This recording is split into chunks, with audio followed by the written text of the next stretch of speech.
개미들이 참 부지런한 곤충이잖아요. 그래갖고 개미를 관찰을 해봤어요. 그랬더니 개미들이 100마리가 왔다 갔다 하는데 놀랍게도 먹을 걸 물고 왔다 갔다 하는 거는 20마리밖에 안 된대요. 나머지 80마리는 그냥 왔다 갔다 하는데 그냥 아무것도 안 하고, 그래갖고 너무 신기해갖고 요 20마리를 또 모아갖고 또 100마리를 만들어 놓으니까 처음에는 다 물고 왔다 갔다 하더니 조금 지나더니 20마리만 먹을 걸 물고 왔다 갔다 하고 나머지 80마리는 그냥 왔다 갔다 하는데, 어느 공동체나 열심히 일하는 사람은 20%예요. 나머지 80%는 그냥 왔다 갔다 하는 거예요. 성당도 똑같아요. 성당도 보면은 성당 와서 미사해설하고, 나 오늘 저녁 너무너무 맛있게 먹었는데 저녁 준비하고 뭐 성당에서 봉사하는 사람은 20%고 나머지 80%는 그냥 왔다 갔다 하는 거야, 가방 들고. 근데 본당 신부가 그 20%에 초점을 맞추느냐 80%에 초점을 맞추느냐에 따라서 본당 분위기는 하늘과 땅 차이예요. 80% 그냥 왔다 갔다 하는 사람 맨날 욕해. 당신들 그래갖고 천당 가겠느냐, 당신들 그렇게 살아서 예수님한테 상 받겠느냐, 맨날 욕먹어. 그러면 20%, 열심한 20%가 무슨 생각을 하냐면, 나는 뭐야? 난 정말 집안일도 다 뒤로 하고 하느님 일 이렇게 열심히 하는데 칭찬 한 번도 받은 적이 없어. 그럼 그 사람들 기운 빠져요. 성당 분위기 쫙 떨어지는 거예요. 그런데 그 20%, 당신들 때문에 우리 성당 움직인다, 당신들은 하느님이 보내준 천사다, 정말로 고맙다, 이러면 20%가 으쌰으쌰 해갖고 신나게 움직이면은 나머지 80%도 얼떨결에 따라오는 거예요. 이게 바로 성당 분위기예요. 긍정적인 면을 강조하느냐 부정적인 면을 강조하느냐 엄청난 차이가 나요. 여러분들 남편들 100% 마음에 들어서 데리고 살아요? 한 20%만 마음에 들어도 데리고 사는 거예요. 술은 안 먹지 않느냐, 때리지는 않지 않느냐, 월급은 제때제때 갖다 주지 않느냐. 만약에 마음에 안 드는 80%만 맨날 말하면요, 그 부분은 못 살아요. 긍정적인 걸 보는 거 중요한 거예요. 내가 여기 비전동에 5년 있다가 경기도 광주 능평성당이라는 데를 갔어요. 근데 딱 갔더니 거기 가보니까 아무것도 없어. 그냥 성당은 천막에다가 옆은 콘테이너에다가 바닥은 맨 흙이야. 거기 그냥 바닥에 흙에서 막 원추리 붓꽃이 막 피는 거야. 제대 꽃꽂이가 필요 없어. 알아서 펴주니까.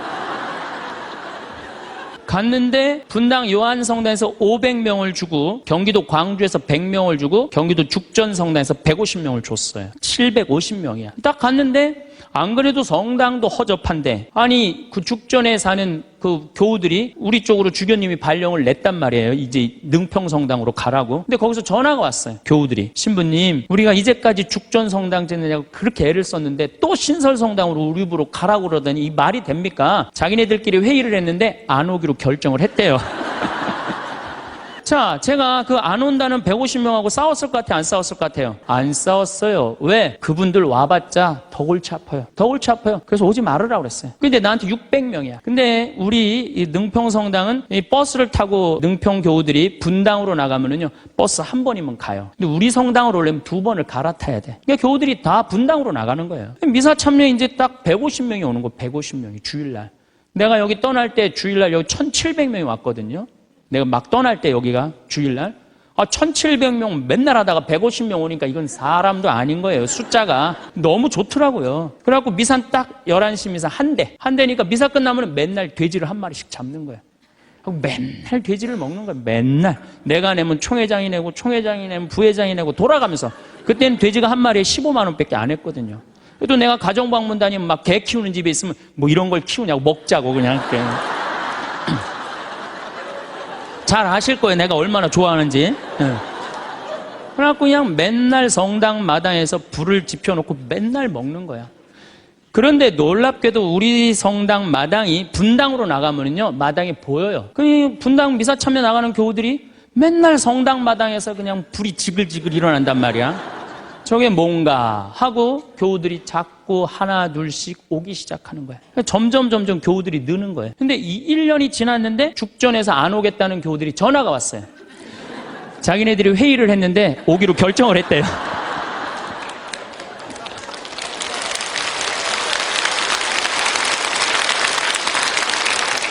그래서 제가 오지 말라고 그랬겠어요? 오라고 그랬겠어요? 대환영이라고.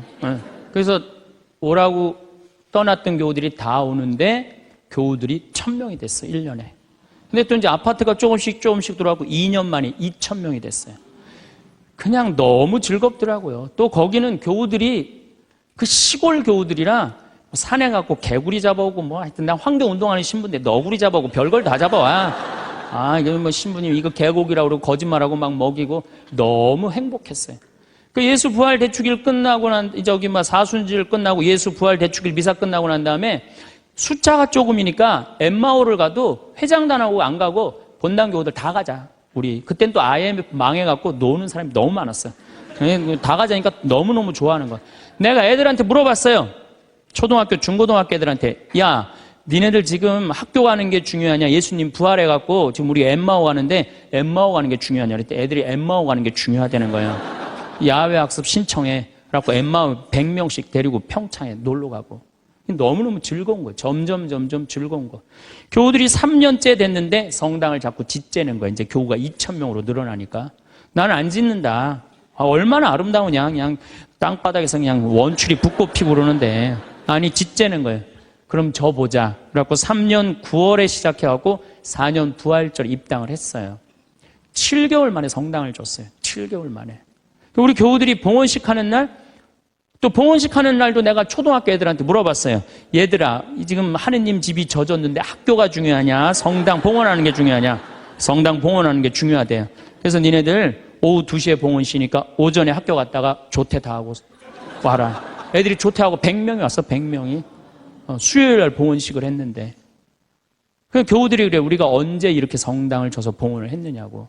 나는 3억 목표가 고객 만족이 아니라 고객 기절이에요. 교우들이 기절할 때까지 나는 한다. 그래서 여러분들 여기 어른들 바닷가 갔던 거 생각나요? 700명? 가서 그냥 3박 4일 동안 기절하면서 놀았잖아요. 근데 그때도 내가 이루지 못한 일을 여러분들이 올해 우리 전 신부님이랑 저 앞에 땅 사신 거 너무 대단한 거예요. 기쁨은요, 모든 일이 일어나는 거예요. 그러니까 교우들이 기절한 상태에서 너무 행복하니까 자기 주머니에서 돈 나가는지도 모르고 막 내는 거예요. 깨보니까 성당이 젖은 거예요. 깨보니까. 기쁨은요, 모든 일이 이루어져요. 분열이 있고 미움이 있고 징후가 있는 데는요, 아무 일도 안 일어나지만은 기쁨이 있는 데는요, 기적이 일어나게 돼 있는 거예요. 그래서 여러분들 우리가 기쁘게 사는 거는 아주 중요해요. 기쁘게. 그 어떤 사람이 기쁘냐? 긍정적인 사람이 기뻐요. 긍정적인 사람이에요. 성모님은 긍정적이셨을까요? 착했을까요? 성모님 100번 긍정적이에요. 처녀한테 천사가 나타났어. 마리아, 너 아이를 가질 것이다. 저는 처녀인데요. 아마 착한 여자였다면 이렇게 얘기했을 거예요. 아니, 난 너무 지금 요셉이랑 약혼한 상태라 나는 요셉한테 미안해서 애 갖고 난 절대 결혼 못 한다. 난 순수하고 깨끗하게 요셉한테 시집 가고 싶다. 그리고 우리 어머니 아버지 쓰러진다. 아니, 그리고 왜 처녀한테 와서 그러느냐. 애 한 둘, 셋 논데 가서 얘기해봐라. 분명히 그랬을 거예요. 근데 성모님은 굉장히 긍정적이셨어요. 당신을 통해서 인류의 구세주가 탄생한다 그러니까 이 몸은 주님의 종입니다. 그대로 저에게 이루어지기를 바랍니다. 한번 해보자는 거예요. 얼마나 적극적이고 긍정적이에요. 이렇게 적극적이고 긍정적이셨기 때문에 인류 구세주의 어머니가 된 거예요. 그래서 나는 긍정적인 여자가 좋지 난 착한 여자는 좋아하지 않아요. 나는 착한 여자가 난 싫어요, 사실은. 착한 여자는 짜증나요, 짜증나. 우리 생태마을에 50, 60이 다 돼갖고 암이 걸려갖고 오는 분들 많아요. 특히 자매들. 근데 이렇게 얘기를 해요. 신부님, 나 평생 집안을 위해서 고생하고 희생하고 내가 참고 견디고 살았는데 맨 마지막에 이렇게 암이 걸려갖고 내 인생을 돌아보면 남는 게 아무것도 없다고. 정말로 억울하고 분하다고. 그럼 나한테 막 울고 난 이런 여자들 짜증나요. 누가 그렇게 살래요? 집에서는 엄마가 행복해야 돼. 집에서는 엄마가 행복해야 돼요. 무슨 얘기냐면은 나 지금 남편이 맨날 바람 펴. 남편이 맨날 빚졌어. 시어머니 모시는 거 너무너무 지겨워. 그래갖고 맨날 머리 하얀 거 탁 띄고 그냥 맨날 누워있어. 그래갖고 애가 그냥 학교 끝나고 엄마 나 학교 다녀왔어. 그냥 저 집 식구만 보면 신경질 나는데 애까지 학교 다녀왔고 그래서 나보고 어쩌라고. 이러는 엄마는요. 애들이요, 집을 겉돌기 시작해요. 겉돌기 시작해. 엄마가 행복하지 않는 집 애들은요, 집 밖을 나가 떠돌아다니게 돼 있는 거예요. 맨날 지겨워 죽겠다. 입만 열면은. 죽었으면 좋겠다. 이렇게 말하는 엄마 있는 집의 자녀들은요, 집에 안 들어가요. 집에 들어가면 맨날 엄마가 입에서 나오는 소리가 죽었으면 좋겠다, 지겨워 죽겠다, 내 팔자야 이러면은요, 애들은 겉돌기 시작하는 거예요. 그러면 겉돌아갖고 나가갖고 떠돌아다녀서 3년을 떠돌아다니면요, 진짜 골치 아픈 애가 돼서 돌아와요. 근데 엄마가 너무너무 기뻐. 엄마는 학교 다녀왔어. 우리 아들, 딸 수고했어. 공부하느냐고 얼마나 힘들었어. 엄마가 맛있는 간식 사놨거든, 만들어놨거든. 딱 안아주면은요, 애는 간식 먹으면서 집에서 행복하게 살 수 있어요. 집에서 누가 행복해야 돼? 엄마가 행복해야 돼. 그러니까 여기 계신 분들, 내가 행복한 게 결국은 누가 행복한 거야? 자식이 행복한 거예요. 그러니까 누구한테 잘해줘야 돼? 엄마한테, 본인한테 잘해줘야 돼요. 희생한다고 그게 훌륭한 게 아니에요. 참는다고 그게 훌륭한 게 아니에요. 집에서 누가 행복해야 되냐면 아내가 행복해야 돼, 아내가. 근데 우리나라 대한민국의 아내들은요, 희생하고 인내하고 참아요. 더욱이 성당 다닌 사람들은 자기가 십자가 진다고 생각하고 파마 한번 하면은 보통 제대로 좀 잘 뽑으려면 한 10만 원 정도 들고, 여기 뭐 트리트먼트, 영양 이거 하려고 그러면 한 20만 원 정도 들잖아요. 그러니까 그 돈이면, 이 돈이면 차라리 뭐 한다? 이 돈이면 차라리 애 학원을 한 번 더 보낸다. 이 돈이면 내가 살림살이를 하나 더 한다. 그리고 자기는 파마를 어떻게 해? 3만 원짜리 철모 뒤집어 쓴 거 딱 하고 있는 1년 내내 풀어지지도 않는 거 그냥 딱 쓰고 있는 거예요. 난 그런 여자가 싫다는 거예요. 그런 여자가. 그래갖고 이제 아침에 이제 남편이 출근할 때 보면 막 또 그게 또 부풀러갖고 사자 머리 풀어헤쳐놓은 것처럼 막 이러고 눈 이상하게 또 여보 다녀와. 다녀오게 하고 난 다음에 다녀오라고 그러죠. 허벅지 트어진 치마도 좀 입고, 가슴 파인 것도 입고, 향수도 딱 뿌리고, 머리도 딱 한쪽으로 딱 묶고, 예쁘게 하고 여보 다녀와. 그래야지 남편이 야, 나 이쁜 마누라 이거 위해서 내 다녀와야 돼. 이런 생각이 들지. 그냥 머리는 뭐 그냥 이래고 그냥 잠도 그냥 개슴치레하고 다녀오라고 그러면. 근데 또 대한민국 남자들은 착해요. 또 다녀오랜다고 저녁에 여보 나 다녀왔어. 근데 아직도 사자머리를 하고 그냥. 여러분들, 우리 평창에 읍내에 룸사롱이 있어요. 근데 룸사롱이 있는데 내가 오후 2시에 목욕을 갈 때가 있어요. 근데 우리 평창 목욕탕이 읍내에도 있지만 이 동네에 떨어진 목욕탕이 하나 있어요. 그 목욕탕에서는 봉고를 운영을 해요. 시골 사람들 42개리가 있거든요.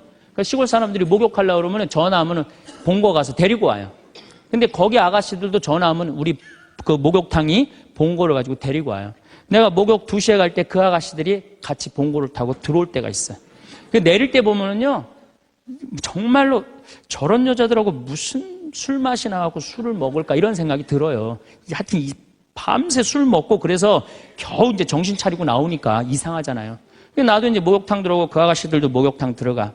그런데 목욕이 끝나고 그 아가씨들이 꾸미고 나오면요, 들어갔던 아가씨들이 아니에요. 얼마나 예쁜지요. 술이 확 땡긴다니까 그 아가씨들 보면은. 여기 계신 여러분들도 본인한테 조금만 투자하면은, 본인을 조금만 가꾸면은 참 예쁠 거예요. 근데 자기 무슨 군인이야? 철모 딱 쓰고 옷도 1년 내내 그냥. 지금도 내가 분명히 여기 방송 촬영한다고 그랬는데 다 까만 옷 입고 왔어. 좀 이쁜 옷 좀 입고 오라고 그랬더니. 그게 누가 이 보면은 좋겠어요. 결코 그게 잘하는 게 아니에요. 자기한테 투자하는 게 누구를 기쁘게 해주는 거냐면 자식하고 남편을 기쁘게 해주는 거야. 내가 결혼 20년이 됐어. 내가 자식 생일 차려주고 남편 생일 차려주고 시부모 생일 다 차려줬어. 근데 정작 내 생일이라고 뻑적지게 차려놓기가 좀 그렇잖아요. 그렇죠 여러분들? 우리 자매님도 그러시죠? 생일은 생일인데 아무도 안 알아주니까 미역국을 하나 딱 끓여놨어. 근데 역시나 남편이 웬 미역국을 훌딱 먹고 나가버렸어. 그럼 그때부터 울기 시작하는 거예요. 응? 20년 동안 내 생일 한번 기억을 못 해주고. 응? 저렇게 무심할 수가 있느냐고. 혹시 저녁에 내 생일 기억해 줄까? 저녁에 그날따라 술이 떡이 돼갖고 들어왔어. 그럼 이제 나한테 와갖고 이제 신세 한탄을 하는 거예요. 신부님, 나는 내가 결혼한 지 20년이 돼갖고 정말로 먹고 싶은 거, 쓰고 싶은 거, 입고 싶은 거 안 하고 내 자식들 저렇게 키우고 살림살이 이렇게 했는데 20년 동안 내 생일 한 번도 기억해주지 않는다고. 난 정말로 너무 불행하고 슬프다고. 그리고 막 나한테 와서 우는 여자들, 난 그런 여자들이 싫어요. 자, 내가 생일이야. 내 남편이 기억을 못하는 것 같아. 그럼 오후에요, 남편 직장 근처에 나가세요. 나가고 전화하세요. 여보, 내가 결혼한 지 20년째 생일이고 내가 지금 50번째 내 생일이야. 내가 오늘 생일이 너무 기뻐, 즐거워. 나 너무 행복해 사는 게. 그래서 오늘 생일을 맞이해서 내가 한턱 쏠 테니까 나와. 내가 내면 되지. 그걸 그냥 기억해 줄래나 안 해줄래나, 역시 올해도 안 해주는구나. 그리고 울고 그냥 청승을 떨어요. 난 그런 여자가 싫다니까요. 내가 내면 될 거 아니에요. 그렇죠? 내가 멋있게 내면 될 거 아니에요. 무슨 돈으로 애 휴학시키고, 학교 무슨 학교야. 엄마 생일도 모르는 놈 대학 보내서 뭐해요. 그렇지 않겠어요? 결혼 25주년이 됐어. 10주년도 까먹더니 20주년도 까먹더니 25주년은 기억해 줄래나. 한 달 전부터 계속 기다리는 거. 혹시 결혼 기념일 뭘 해줄까. 근데 역시 그날도 그냥 넘어갔어. 나한테 와갖고, 신부님, 난 결혼 25주년 동안 한 번도 기념일을, 선물을 받아본 적이 없다고. 그럼 막 눈물 흘리는 그런 여자들이 난 싫어요.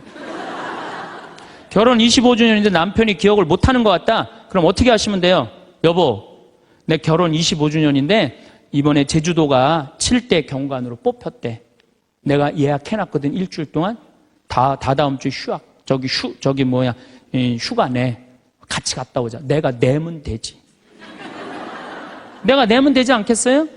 근데 자기를 위해서 투자하는 걸 나쁘다고 생각해요.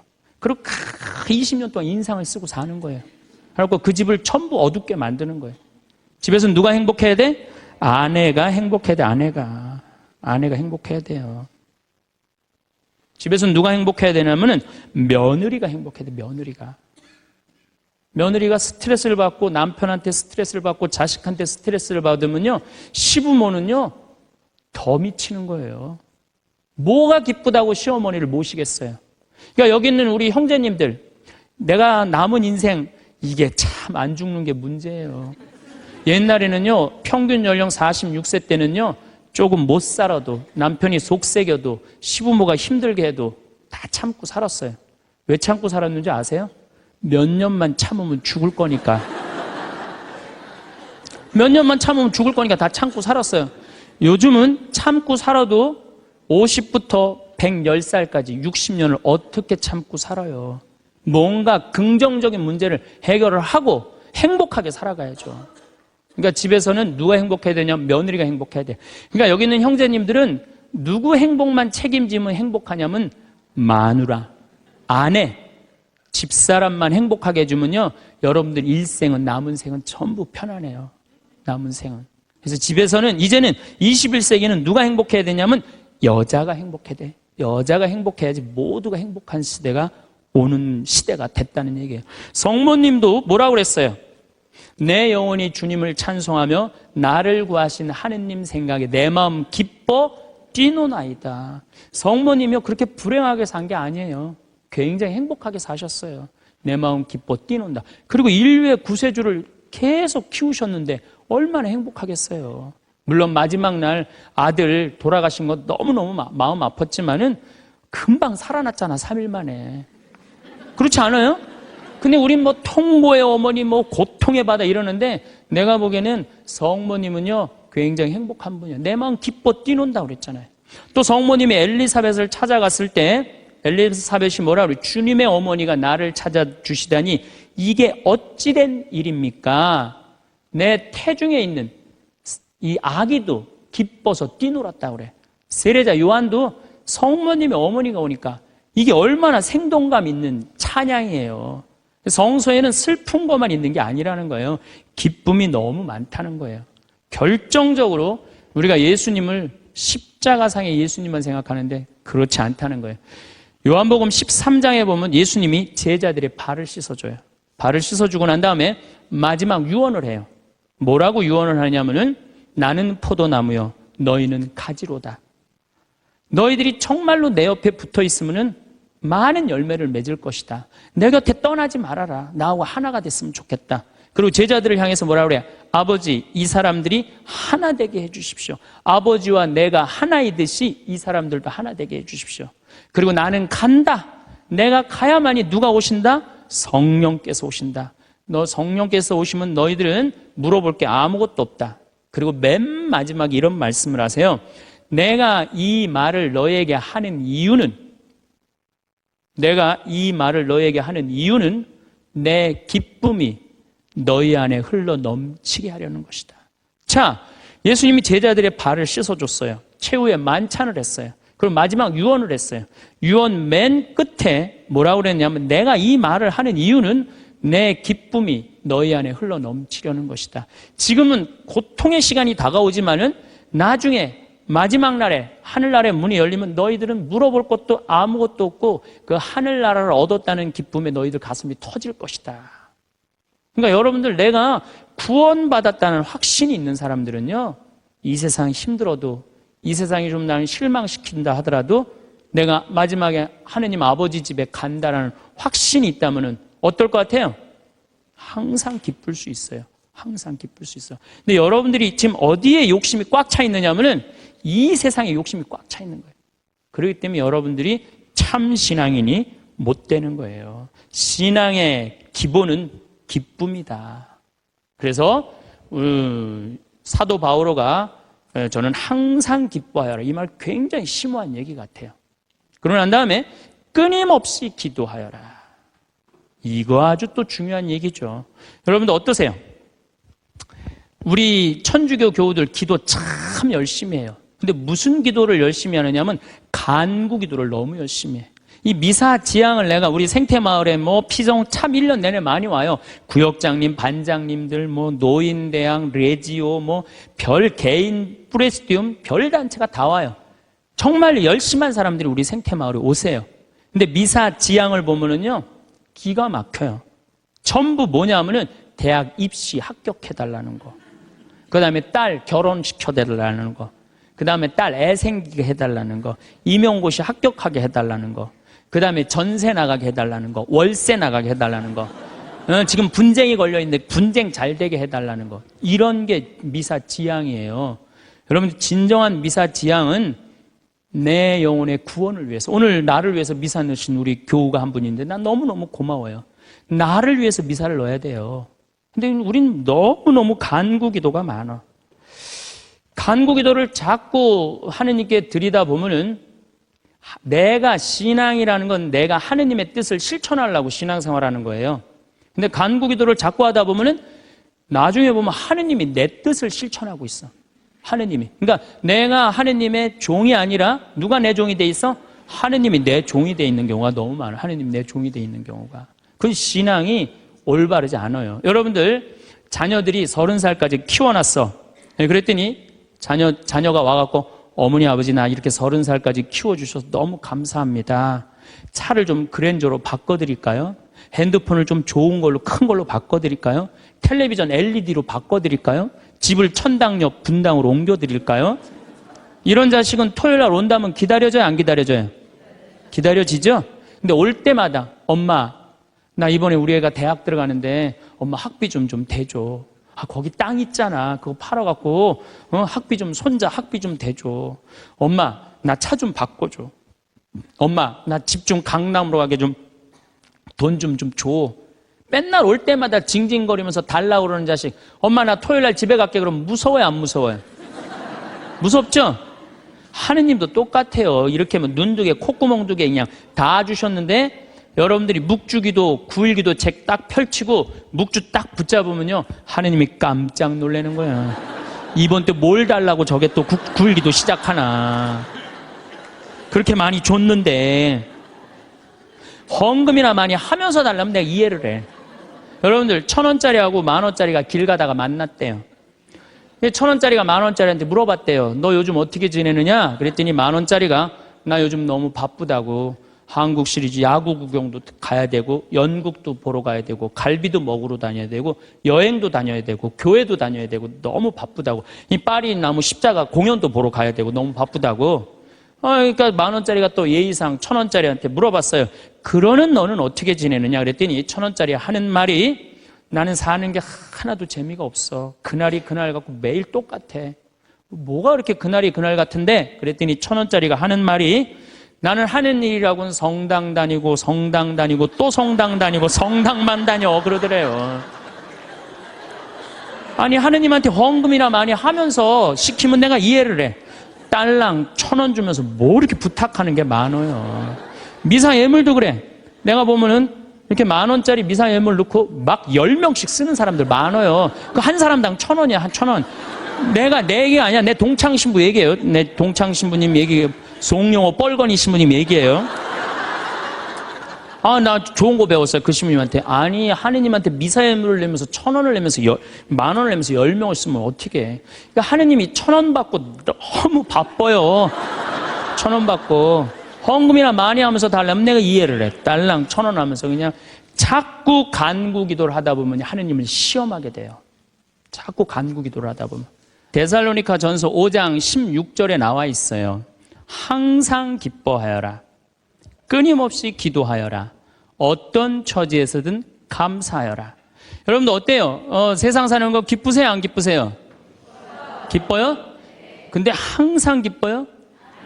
그게 문제예요. 성서에는 뭐라고 나왔어요? 항상 기쁘라고 그랬어요. 우리가 80평생을 산다고 보면은 일을 하는데 26년을 쓴대요. 일을 하는데 잠을 자는데 한 23년을 쓴대요. 그걸 밥 먹는데 6년을 쓴대요. 그 다음에 사람 기다리는데 6년을 쓴대요. 그리고 텔레비전 보는데 10년을 쓴대요. 근데 너무 기뻐갖고 막 웃으면서 그 기쁨을 만끽하는 거는 22시간 3분밖에 안 된대요. 80평생에.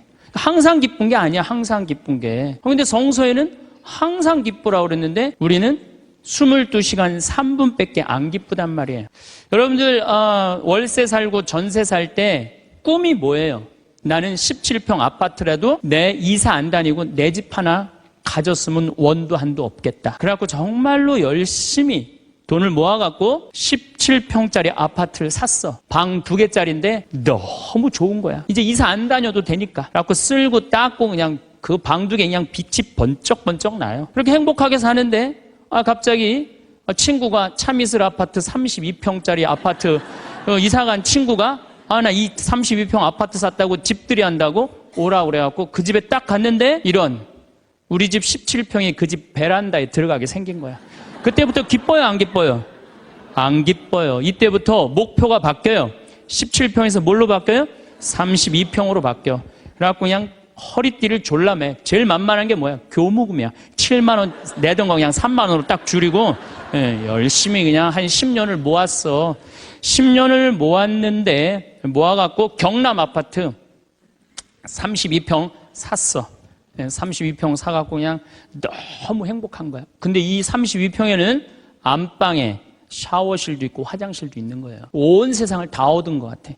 그냥 너무 행복한데 아니 친구가 천당역 분당에 50평짜리 아파트 샀다고 초대를 하네. 거기 가보니까 우리 집 32평이 어디에 들어가게 생긴 거예요? 그 집 거실에 들어가게 생긴 거예요. 우리가 이 세상을 살면서요 욕심을 부리다 보면은요 항상 기쁘지 않아요. 세상적인 욕심은요 채워도 끝이 없어요. 그래서 바다는 채워도 사람 욕심은 못 채운다는 거예요. 여기 계신 분들 혹시 난 지금 너무 괴로워, 내가 사는 게 힘들어, 뭐 때문에 힘드느냐면 지금 현실이 힘든 게 아니에요. 여러분들 욕심이 너무 많아서 힘든 거예요. 이유는 다른 거 하나 없어요. 그런데 우리가 목표가 하늘나라인 사람, 나는 이 세상적인 게 날 좀 실망시킨다 하더라도, 이 세상적인 출세를 좀 못했다 하더라도 나의 최종 목표는 하늘나라다. 정말로 아름다운 꽃이 있고 아름다운 사람들이 있고 성모님이 있고 하느님이 있고 예수님이 있고 오늘 채칠야 성녀 같은 그런 정말 아름다운 분들이 있는 그곳에 내가 간다라는 희망을 가진 사람은요 이 세상적인 게 날 좀 실망시킨다 하더라도 항상 기쁘게 살 수 있어요. 그런데 이 세상에 욕심만 부리다가 하느님 믿지도 않고 하늘나라에 대한 희망을 두지 않는 사람은 마지막에 빈털터리로 갈 수 있다는 얘기입니다. 제가 평창에서 우리 생태마을에 한 100명 정도 시각장애자들이 와서 강의를 들었어요. 근데 그냥 강의를 너무 재밌게 듣는 거예요. 그래서 당신들 뭐가 그렇게 재밌느냐 그러니까 신부님, 우리는 눈에 뵈는 게 없어서 행복하다는 거예요. 눈에 뵈는 게 없어서. 여러분들, 우리는요, 그분들은 눈에 뵈는 게 없어서 행복하다고 그러는데 우리는 왜 안 행복하냐면 너무 보는 게 많아서 불행한 거예요. BMW, 벤츠, 그 다음에 남하고 비교하는 거야. 내 자식하고 남 자식하고 비교하는 거야. 내 자식은 요것밖에 안 됐는데 남 자식은 뭐 서울대학에 무슨 뭐 변호사에 뭐 판사에 검사에 의사에 내 자식 꼬라지는 요것밖에 안 되고, 그러니까 불행한 거예요. 한국 사람들이 왜 불행한 줄 알아요? 모두 출세해야 돼. 그냥 이 세상에서 전부 다 출세. 여러분들 출세하면 행복할 것 같아요? 난 요즘 텔레비전 보면서 그 장관들 청문회 할 때 보면은 정말로 저러고 장관 되고 싶을까, 그런 생각 들 때 참 많아요. 얼마나 인간적으로 모욕을 받아요. 그렇지 않겠어요? 사실 그 사람들도 나름대로 열심히 산 사람들인데 얼마나 모욕을 많이 당해요.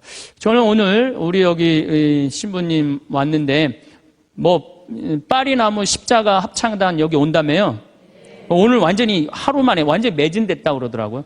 역시 비전동 대단한 비전 있는 본당이라 역시 틀려요. 그런데 나는 더 놀란 게 뭐냐면은 파리나무 십자가 합창단이 세계 최고예요. 그런데 우리 전 신부님이 여기 평택 데리고 합창단, 꼬마아이들 합창단 해놨다며요. 얘네들 음도 잘 못 맞춘대요.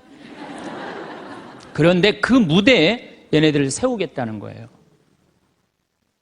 일반 사람들은 자존심 상하고 기분 나빠서 안 세울지도 몰라요. 창피하다고. 그런데 그 아이들이 노래하는 것 자체로 오케이라는 거예요. 본당심이 말씀하시기를. 그런 정신이 중요해요. 내가 좋아하는 일 하면 되지. 꼭 출세해야 돼? 그렇지 않겠어요? 여러분들 여기 안 행복하세요? 여기 장관들 있어요? 국회의원들 있어요? 없잖아요. 그럼 우리 다 불행해야 돼요? 아니죠. 내가 오늘 얼마나 즐겁게 일을 하느냐, 그거 하나라도 우리는 얼마든지 행복할 수 있어요. 여러분들 공부 잘하면 좋을 것 같아요? 공부 잘하는 애들끼리 또 스트레스가 많아요. 서울대학도 다 1등 하는 거 아니에요. 거기 한 과에 40명이면 거기서 또 꼴등이 또 있어요. 거기서 또 꼴등이 있어요. 걔네들은 또 자괴감을 느낀다는 얘기예요. 그래서 학벌, 내가 뭐 우리나라의 그 좋대는 대학, 최고의 대학 졸업한 남편을 둔 부인들, 얼굴 밝은 부인들 별로 못 봐요. 하도 남편이 잘난 척을 해갖고 거기에 눌려갖고 그냥 찌그러져서 사는 여자들 많이 봐요. 그러니까 학벌 좋다고 내 자식 뭐 그냥 서울대 나왔다고 이 내 딸 결혼시키는 거 결코 지혜로운 게 아니에요. 그래서 우린 너무 출세, 학벌, 돈, 이 돈도 제가 보기에는 돈이 우리가 행복을 결정해 주는 것 같지는 않아요. 저는 요즘 뭐 이 입시철만 되면은 막 교수들이 막 돈 받고 그냥 부정 입학시키고 감옥에 들어가고 그 박사까지 돼서 교수까지 돼서 그 돈 몇 푼 받아먹고 감옥에 가요. 그 요즘 부산 저축은행 줄줄이 다 들어가는 거 보세요. 돈이 많으면요 더 많은 유혹에 빠지는 거예요. 제일 행복한 사람이 어떤 사람인지 아세요? 1 더하기 1은 일하고 내가 벌은 만큼만 쓰는 사람이 제일 행복해요. 근데 또 어떤 사람이 불행한 줄 아세요? 자기가 번 걸 쓰지도 못하고 죽는 사람들 많아요. 보면 9개 번 사람은요 10개 채우려고 1개 더 모으려고요 9개 손도 못 대고 죽는 사람들 많아요. 99개 가진 사람은 100개 채우려고 99개 쓰지도 못하고 죽는 사람들 많아요. 돈은요 제가 지난번에도 강의를 했듯이 내가 쓴 것만 내 돈이에요. 내가 쓴 것만. 살아오면서, 여러분 이제까지 살아오면서 여행 다니고 맛있는 거 먹으러 다니고 성당 봉헌하고 여기 이 땅 사는데 위대한 일 하신 분들 땅값 내고 이것만 내 돈이에요. 내가 여기 비전동에서 제일 열받을 때가 언제였느냐면은 IMF 때 여기 내가 있을 때 터졌거든요. 근데 우리 교우들 20억 30억 날라간 교우들 많아요 여기 안에. 근데 술이 취해갖고 나한테 와갖고 뭐라는 줄 알아요? 신부님 이렇게 망할 줄 알았으면은 하루아침에 날릴 줄 알았으면 성당에 봉헌이라도 많이 할 걸. 내가 이 성당에서 내가 그 경험을 했다니까. 제일 열받는 거야. 다 잃어버리고 후회하지 말고 언제 해요? 있을 때 하세요. 있을 때. 여기 지금 땅 산 거 열심히 봉헌하세요. 돈이 나를 행복하게 하는 건 아니에요. 또 우리나라 사람들은 외모를 너무 따져. 외모를. 이 네 가지가 우리나라 사람들이 기쁘지 않는 이유 중에 하나래요. 그래갖고 그냥 텔레비전 보면 그냥 저는 요즘 나이를 먹어서 그런 게 아니라 연예인을 구분을 못 하겠어요. 다 그놈이 그놈 같고 그 여자가 그 여자 같아요. 다 똑같이 생겼어. 어떻게? 그런데 얼굴 잘생긴 남자들 여러분들 같이 살아보는 여기 자매님들 어때요? 속 끓어요 안 끓어요? 끓어요. 얼굴 남자 얼굴은요 그저 둥글둥글하니 투실투실하니 그냥 후덕한 그런 얼굴이 제일 좋은 거예요. 잘생겨봤자요 바람이나 피고 골치 아파요. 또 여자 얼굴 이쁘면은 그거 피곤해요. 이 남자 저 남자 찝쩍찝쩍 거려서. 예. 얼굴은 그저 나같이 씹다 뱉은 수제비 같이 생긴 게 제일 좋은 거야. 제일 좋은 거예요. 우리가 이 출세, 학벌, 돈, 외모만 매달리지 않고 나 생긴 대로만 사는 사람은요 너무 즐겁게 살아요. 우리나라 직업 행복 지수 1등이 사진작가예요. 사진작가. 사진 찍는 사람들이 제일 행복하대요. 자연 다니면서 마음껏 세상을 다 담을 수 있잖아요. 얼마나 좋아요. 그러니까 여러분들 내가 원하는 일을 지금부터 찾아서 하라는 거예요. 여러분들 쉽게 안 죽어요. 여러분들 앞으로 지금 50대신 분들 손 들어보세요. 50대신 분들 손 들어보세요. 나 50 넘었다. 여러분들 앞으로 60년 남아있어요. 60년 동안 밥 먹고 자고 밥 먹고 자고 이 일만 할 수 없어요. 내가 원하는 일을 하다 죽어야 돼. 원하는 일을 하다 죽어야 돼. 지금부터 그 일을 찾아 나서야지 여러분들 행복해요. 그 시각장애우들이 아시면 우리 눈에 뵈는 게 없어서 행복하다 그러더니 그분들이 우리 생태마을 앞마당에 보면 강이 내려다 보여요. 강이 내려다 보이는데 내 형제가 이 시각장애자인데 눈에 열이 너무 많았고 눈을 차라리 빼버리는 장애우들이 많아요. 그래서 아예 빼는 교우들도 있어요. 근데 눈을 정말로 다 뺀 형제 넷이서 그 강을 이렇게 내려다 보면서 내려다 보는 건지 안 내려다 보는 건지 잘 몰라도 얘기를 하는 걸 내가 들었어. 야 베드로야, 내가 우리나라 참 많이 다녀봤는데 이렇게 경치 좋은 데는 처음이라는 거예요. 그래서 내가 물어봤어요. 아니 뭐가 그렇게 경치가 좋은지 당신이 어떻게 아느냐고. 신부님 강물 소리 들리지 않느냐 이거야. 그 다음에 새소리 들리지 않느냐 이거야. 그 다음에 느티나무가 있는데 바람에 느티나무 흔들리는 소리 들리지 않느냐. 그 다음에 5월 달에 꽃이 만발했는데 이 꽃 향기 미친다는 거. 맑은 공기에. 아니 눈이 없는 우리 보이지도 않는 우리 시각 장애우들도 이렇게 경치 좋은데 처음이라는데 우리는 그냥 두 눈을 다 뜨고 이 아름다운 별도 보고 하늘도 보고 단풍도 보고 이 평택 들판도 보는데 내가 안 기쁘다. 이 사람들 어때요? 영적으로 단단히 병든 것 같지 않아요? 혹시 여러분들 지금 난 안 기쁘다. 이분들 영적으로 병든 분들이에요. 이거 눈 지금 뜨고 있는 것만 해도 얼마나 은혜로운 거예요. 눈 하나 갈아 끼는데 1억이야 1억. 2개 갈아 끼면 2억이야 2억. 지금 나 쳐다보고 있는 분들 여기 지금 2억 깔고 지금 쳐다보고 있는 거예요. 엄청나게 부자들이 여기 앉아 있는 거 지금. 자 여러분들 심장 하나 갈아 끼는데 5천, 간 갈아 끼는데 7천, 신장 갈아 끼는데 3천이에요. 그럼 요거 합치면 3억 5천이에요. 팔 하나 갈아 끼는데 400, 양팔 800, 양다리 1600 이거 합치면은 아니 이렇게 양다리 양팔 다 갖고 있으면서 내가 기쁘지 않다. 지금 기쁘지 않는 분은 욕심이 꽉 차서 기쁘지 않는 거예요. 돈 욕심, 자식 욕심, 명예 욕심. 이 욕심을 아직 못 채웠다고 지금 기쁘지 않고 맨날 짜증 부리고 신경질 부리는 거예요. 지금 이렇게 건강한 몸으로 지금 집에서 여기 성당까지 걸어오셨다. 여러분들은 무조건 행복해야 되고 기뻐야 돼요. 근데 여러분들은 지금 걸어서 2다리로 여기까지 와서 앉아있다. 그럼 무조건 삶의 충만함, 살아있는 거에 대한 희열을 느끼셔야 돼. 난 정말로 건강하게 살아서 내가 움직이고 있구나. 근데 난 지금 얼굴에 그냥 기쁨이 하나도 없어. 이분은 뭔가 영적으로 병이 든 분이에요. 치료가 필요해, 영적으로. 그럼 어떤 사람이 기쁘냐 하면은 긍정적인 사람이 기뻐요. 부정적인 사람은 기쁘지 않아요. 세상을 삐딱하게 보는 분들은 안 기뻐요. 보면은 장사 안 돼도 대통령 탓, 고수톱 안 돼도 대통령 탓, 내가 이렇게 지질이 못 사는 것도 부모 탓, 다 남 탓하는 사람은요, 기쁠 수가 없어요. 남 욕하는 사람은 행복하지가 않다는 거예요. 많은 사람들은 여전히 행복을 조건의 문제로 여기며 살아갑니다.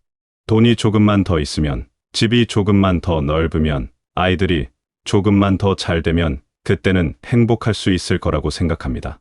그렇게 미뤄온 행복은 한 번도 제때 오지 않았습니다. 늘 다음 달로, 내년으로, 아이가 크면으로 유예되었고 그 사이에 삶은 조용히 늙어갔습니다. 행복은 늘 준비 중이었고 삶은 늘 그 사이에서 지나갔습니다. 이것은 개인의 잘못이 아닙니다. 우리 모두가 그렇게 배웠고 그렇게 살도록 요구받았습니다. 행복은 무언가를 이루고 나서야 누릴 수 있는 보상처럼 여겨졌고 지금 이 순간은 언제나 불완전한 것으로 치부되었습니다. 목표를 달성하면, 빚을 갚으면, 안정되면 그때 행복해질 수 있다고 믿었습니다. 하지만 그 목표를 이루고 나면 또 다른 목표가 생겼고 빚을 갚고 나면 또 다른 걱정이 찾아왔습니다. 안정이라는 것은 결코 완전히 오지 않았습니다. 우리는 평생 행복을 미뤄두고 조건이 맞춰지기를 기다리며 살아왔습니다. 그러는 사이 삶은 흘러갔고 어느새 우리는 행복을 기다리는데 익숙한 사람이 되어 있었습니다.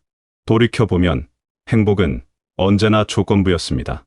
무언가를 얻어야, 무언가를 해결해야, 무언가를 증명해야 뒤로서 누릴 수 있는 것처럼 느껴졌습니다.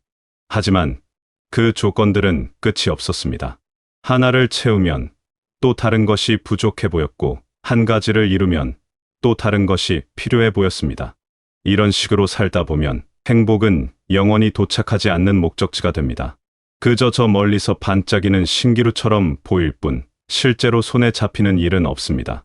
우리는 행복을 향해 달려왔다고 생각했지만 사실은 행복으로부터 점점 멀어지고 있었는지도 모릅니다. 이런 삶의 방식은 우리 스스로를 지치게 만듭니다. 항상 무언가가 부족하다고 느끼고 항상 더 노력해야 한다고 생각하며 지금의 나는 충분하지 않다고 여기게 됩니다. 이렇게 살면 아무리 많은 것을 잃어도 만족할 수 없습니다. 성취는 기쁨이 아니라 또 다른 출발선이 되고 휴식은 게으름처럼 느껴지며 현재는 언제나 준비 단계로만 여겨집니다. 이것은 매우 고통스러운 방식입니다. 하지만 행복은 외부의 조건이 아니라 긍정적인 마음가짐과 현재에 대한 감사에서 옵니다. 이것이 핵심입니다. 외부 조건은 행복의 재료가 될 수는 있어도 근원이 될 수는 없습니다. 같은 상황에서도 누군가는 감사하며 살고 누군가는 불평하며 삽니다. 같은 집에 살아도 같은 통장 잔고를 가져도 같은 가족과 함께 있어도 사람마다 느끼는 행복의 크기는 다릅니다. 무엇이 이 차이를 만드는 걸까요? 결국 삶의 질을 가르는 것은 지금 가진 것을 어떻게 바라보는가입니다. 조건이 변하기를 기다리는 사람은 평생 기다리게 되고 지금을 받아들이는 사람은 오늘부터 행복해질 수 있습니다. 현재를 받아들이는 태도가 행복의 출발점입니다. 더 나은 내일을 꿈꾸는 것은 좋지만 그것이 오늘을 부정하는 이유가 되어서는 안 됩니다. 내일을 준비하느라 오늘을 희생하는 삶은 결국 아무것도 얻지 못합니다. 내일은 언제나 내일로 남을 뿐이고 오늘은 그렇게 사라져버리기 때문입니다. 행복은 마음의 태도입니다.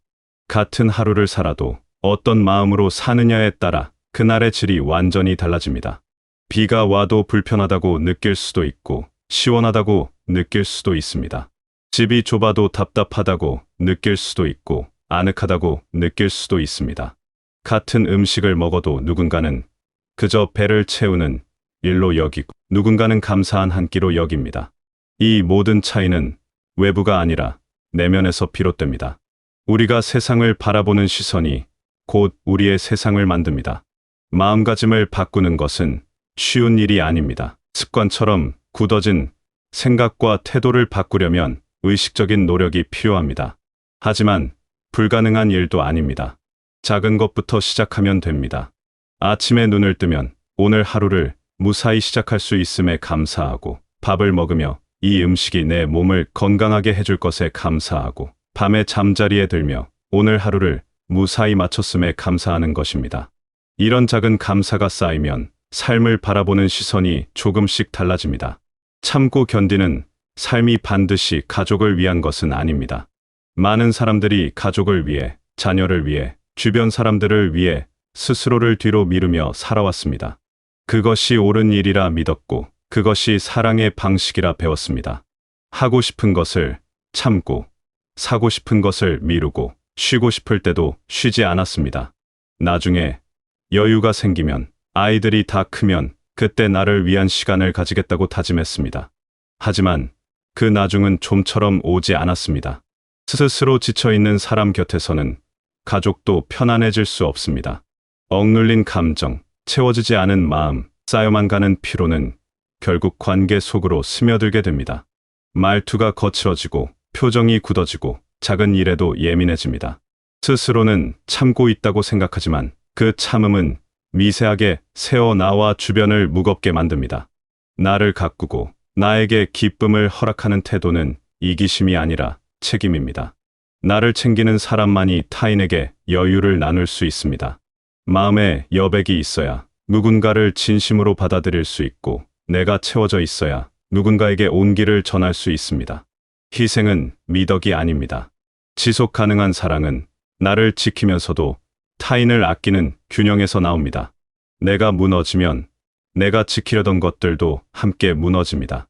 내가 행복해야 내 주변도 행복해질 수 있습니다. 이것은 이기적인 생각이 아니라 지혜로운 생각입니다. 나를 먼저 채우는 것이 결국 모두를 위하는 길입니다. 나를 위한 시간을 갖는 것은 사치가 아닙니다. 그것은 삶을 지속하기 위한 필수적인 과정입니다.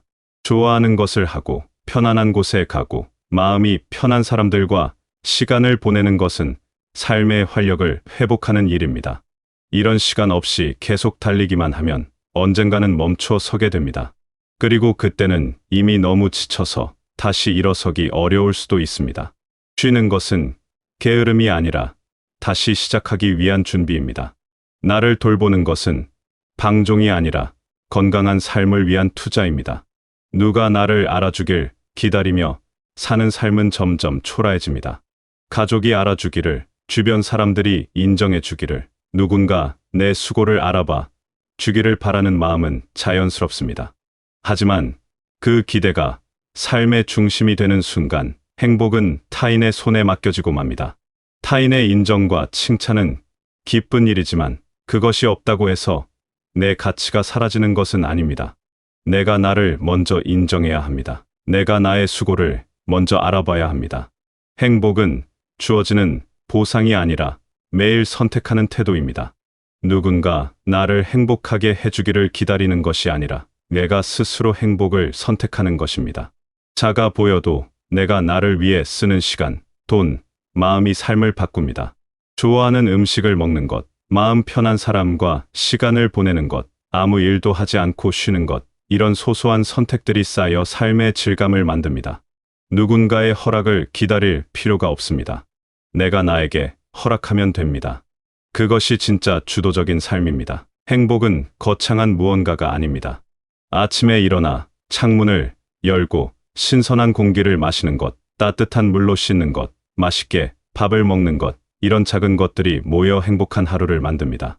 이런 것들을 당연하게 여기지 말고 감사하게 여길 수 있을 때 삶은 풍요로워집니다. 매일 작은 선택을 하십시오. 나를 위한 선택, 나를 기쁘게 하는 선택을 하십시오. 그것이 쌓이면 인생 전체가 달라집니다.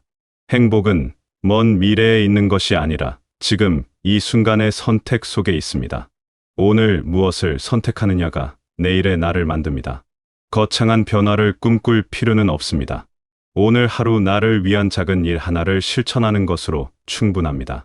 그것이 모여 한 달이 되고 1년이 되고 결국 인생 전체를 바꾸게 됩니다. 비교는 삶을 평가하는 가장 잔인한 기준입니다. 남의 집 크기, 자식의 성과, 타인의 성취는 내 삶과 아무 상관이 없습니다. 하지만 우리는 습관처럼 자신을 남과 비교하며 스스로를 초라하게 만듭니다. 누군가는 더 여유롭게 보이고 누군가는 더 행복해 보입니다. 그러나 그것은 보이는 부분일 뿐입니다. 모든 사람에게는 보이지 않는 고민과 아픔이 있습니다. 남의 삶은 겉모습만 보이기 때문에 항상 더 좋아 보입니다. 우리는 타인의 하이라이트만 보고 나의 일상과 비교합니다. 그러니 비교할수록 내 삶이 초라해 보일 수밖에 없습니다. 하지만 그 사람들도 나름의 어려움과 고민을 안고 살아갑니다. 완벽해 보이는 삶은 없습니다. 모든 삶에는 빛과 그림자가 함께 있습니다. 남이 가진 빛만 보고 부러워하지만 그 뒤에 숨겨진 그림자는 보지 못합니다. 비교는 나를 끝없이 부족하게 만들고 감사는 지금 가진 것을 충분하게 만듭니다. 욕심은 채워도 끝이 없지만 감사는 적어도 충분합니다. 더 많은 것을 가지려고 애쓰는 것보다 지금 가진 것에 감사하는 마음을 갖는 것이 훨씬 현명합니다. 감사하는 마음은 부족함을 채우지 못해도 충만함을 느끼게 합니다. 같은 것을 가져도 감사하는 사람은 풍요롭고 불평하는 사람은 가난합니다. 행복은 얼마나 많이 가졌느냐가 아니라 가진 것을 어떻게 바라보느냐에 달려 있습니다. 돈은 쌓아둔 액수가 아니라 살아있을 때 잘 쓴 기억입니다. 사용하지 않은 돈은 그저 숫자일 뿐이지만 나와 소중한 사람들을 위해 쓴 돈은 삶의 온기가 됩니다. 무언가를 더 가지려고 애쓰기보다 지금 가진 것으로 무엇을 할 수 있을지 생각하는 편이 훨씬 현명합니다. 돈을 모으는 것도 중요하지만 그 돈으로 삶을 풍요롭게 만드는 것은 더 중요합니다. 가진 것을 어떻게 사용하느냐가 삶의 질을 결정합니다. 아껴두기만 하다가 쓰지 못하고 떠나는 것보다 적절히 사용하며 삶을 즐기는 것이 훨씬 지혜롭습니다. 절약은 미덕이지만 지나친 절약은 삶을 메마르게 만듭니다. 균형이 필요합니다. 미래를 위해 준비하되 현재도 소중히 여기는 균형 말입니다. 내일을 위해 오늘을 희생하는 것도 오늘을 위해 내일을 포기하는 것도 현명하지 않습니다. 두 가지 모두를 적절히 고려하며 사는 것이 지혜입니다.